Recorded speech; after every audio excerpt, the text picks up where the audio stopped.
사랑할 때. 사랑은 생명과 죽음을 잇는 유일한 달이다. 파괴된 사랑.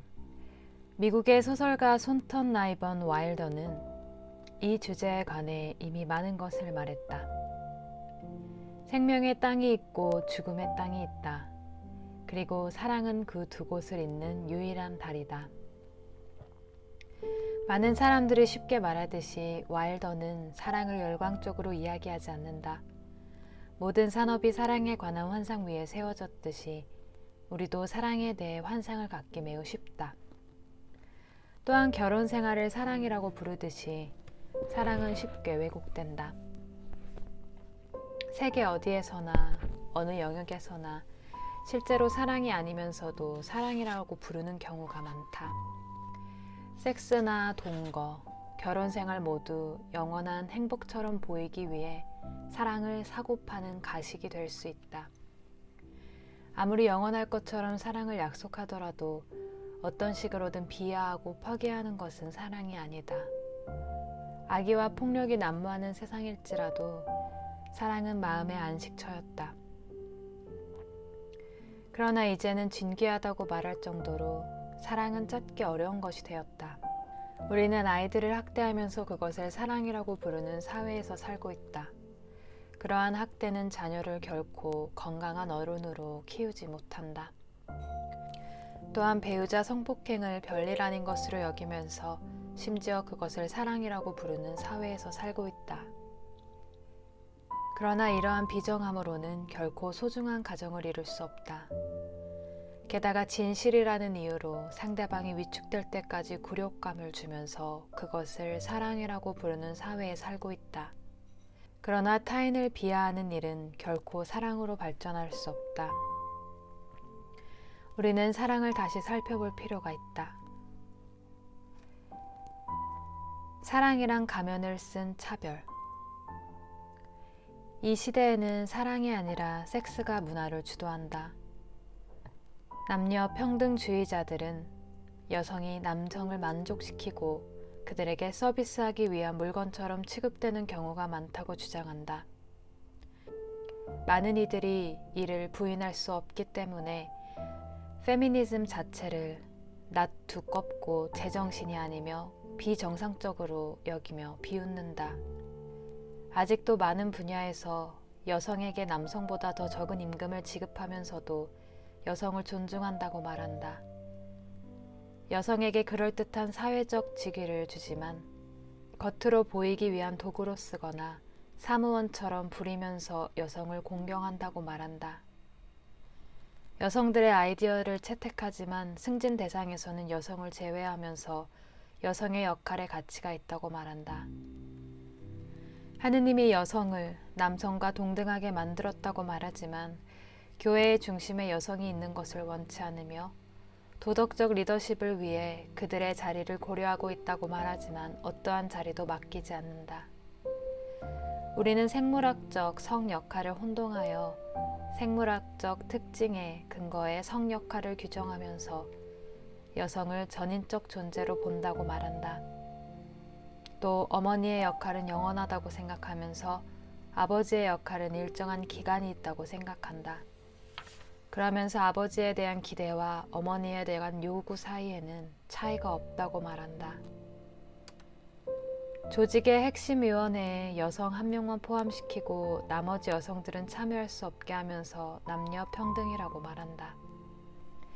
그러나 그것은 사랑이 아니라 성차별이다.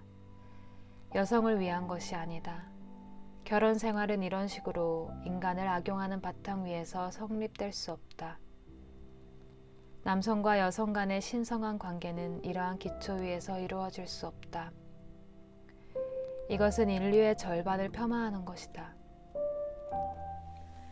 성차별은 여성의 발전을 막은 것만큼 남성의 발전도 방해했다.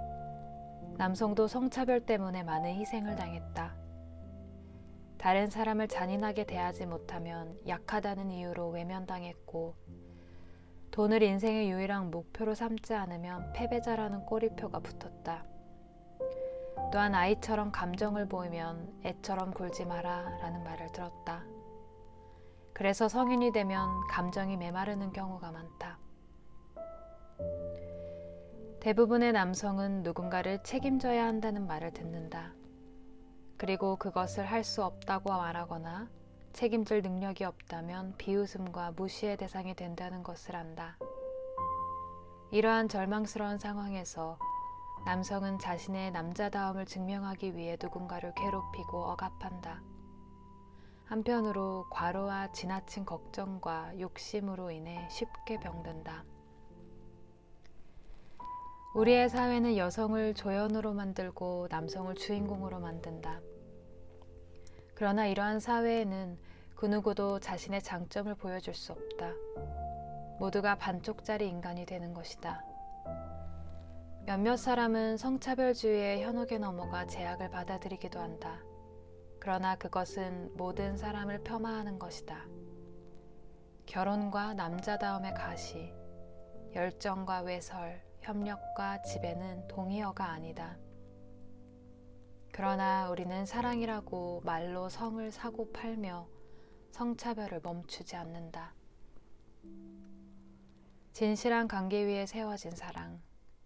진정한 사랑은 도달할 수 없을 정도로 낭만적인 경지가 아니라 아름답고 진실한 경지로 우리를 고양시킨다. 그러나 우리가 역량을 충분히 발휘하도록 해주지 못하는 사랑은 도움이 되지 않으며 오히려 진실을 감춘다.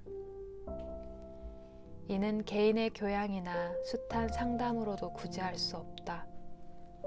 자신을 보조하고 오직 자신을 위해 살 여자를 찾아 결혼하는 남자는 그 여자를 진정으로 사랑하는 것이 아니라 자기 자신을 사랑하는 것이다. 그들은 자신이 생각하는 모습의 아내를 얻기 위해 선물과 꽃을 앞세운다. 그러나 화려하고 멋져봐야 결국은 어딘가에서 산 것일 뿐이다.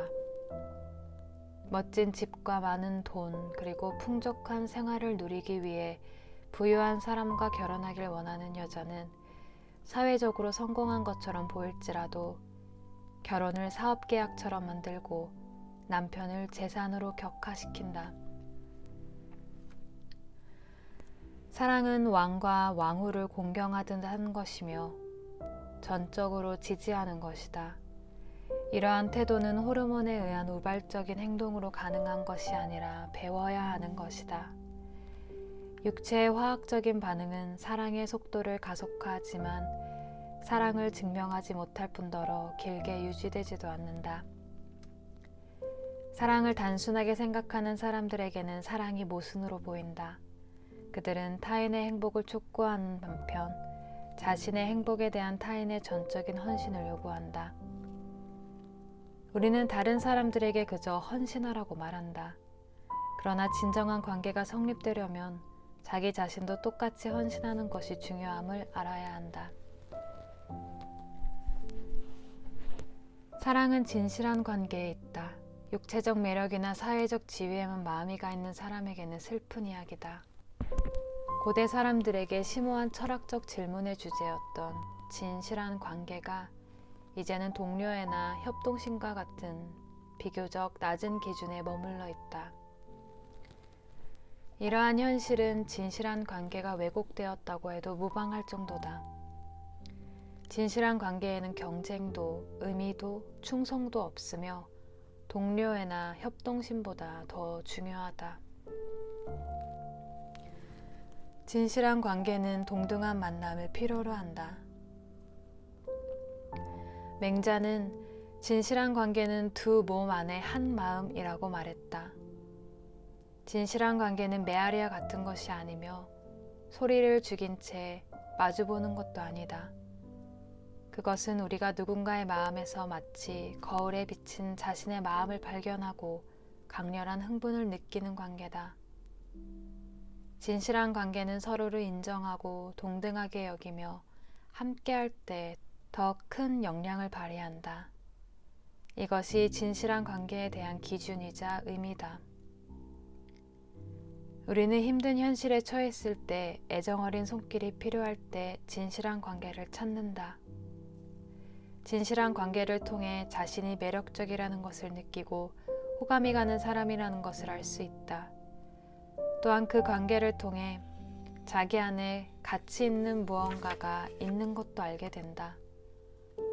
또한 누군가에게 감탄하여 그를 존경하는 마음이 생길 수 있다는 사실과 자신이 가진 재능이 누군가에게 부러워할 만난다는 것을 경험하게 된다.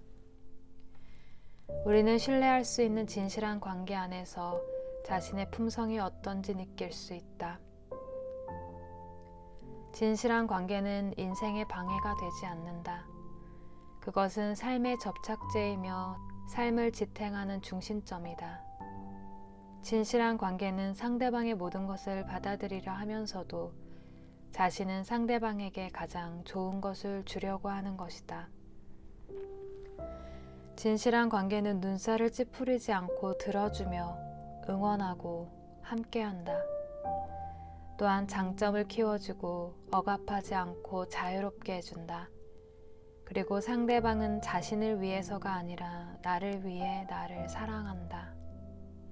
그가 원하는 방식이 아니라 내가 원하는 방식으로 나를 사랑한다. 진실한 관계는 내 영혼과 마주하는 관계다. 진실한 관계가 없는 곳에는 진정한 대화도 신뢰할 만한 대화 상대도 없다. 그저 허공을 떠도는 말과 잠깐 들어주는 사람이 있을 뿐이다. 그런 사람은 우리의 이야기에 본질적으로 관심이 없다.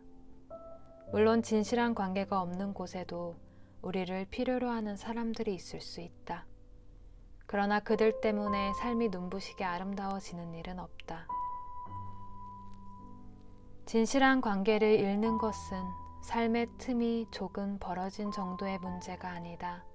그것은 두고두고 가슴을 아프게 한다. 어떤 것도 잃어버린 관계를 대신하지 못한다. 진실한 관계가 떠난 뒤 나의 삶의 문이 닫히고 어느 누구에 의해서도 열리지 않을 수 있기 때문이다. 인생에 진실한 관계가 없다면 영혼은 메마르고 그로 인해 삶이 비틀어질 것이다. 진실한 관계는 결혼 생활과도 깊은 관련이 있다. 진실한 관계 없이는 결혼 생활이 유지되기 힘들다. 결혼 생활을 위해서는 진실한 관계가 무엇인지 알아야 한다. 경제적인 어려움이 닥치거나 건강이 악화될 때 진실한 관계가 없다면 진정한 결혼 생활은 유지되지 못한다. 함께한 세월이 결혼 생활을 유지해 주지 못한다. 서로를 인정하고 함께할 때 진실한 관계로 인해 결혼 생활에 사랑이 싹튼다. 지나친 자기애와 부족한 자존감은 인간의 마음을 침식시키고 사랑의 발전을 막는다. 자기 자신에게 도취된 사람은 다른 사람들이 자신을 섬기기 위해 태어났다고 생각한다. 이런 사람은 자신의 삶에 대한 책임을 다른 누군가에게 넘기고 자신의 목적을 위해 눈에 보이는 모든 것을 소비한다. 그들은 받고 또 받으면서 주는 것은 아무것도 없다. 그들은 자신에게 맞춘 결혼 생활을 원한다. 반면 자존감이 낮은 사람들은 누군가의 뒤에 숨어서 현실을 회피하면서 자기의 정체성을 얻는다. 타인에게 지나치게 의지하다 보면 영원한 사랑을 누릴 수 없게 된다. 곧 서서히 관계가 흐트러지고 그들의 관계가 적나라하게 드러난다. 한 사람의 인생은 없어지고 다른 한 사람의 인생만 남는 결혼 생활은 안정적일 수 없다. 독립적이지 않은 관계는 결코 진실한 관계가 될 수 없다. 성 역할이 고정되어 있지 않은 오늘날에 한 사람의 인생이 희생되는 방식의 결혼 생활은 결코 동반자 관계라고 할 수 없다. 아내는 양육자 그 이상이다. 아내도 재능과 생각을 지닌 사람이다. 남편은 부양자 그 이상이다. 남편도 감정과 눈물을 지닌 사람이다. 따라서 진실한 관계에 바탕을 둔 결혼 생활은 두 사람이 서로 얽매이지 않으며 서로에게 가능성을 열어준다. 오스트리아의 의사 조셉 바르트는 결혼은 우리가 성장할 수 있는 가장 좋은 마지막 기회라고 말했다. 다시 말해서 결혼은 두 사람이 함께하지만 서로를 구속하지 않고 연결되어 있지만 각자의 참모습을 억누르지 않으면서 힘을 합쳐 완성의 길로 나아갈 수 있다는 희망을 주는 것이다.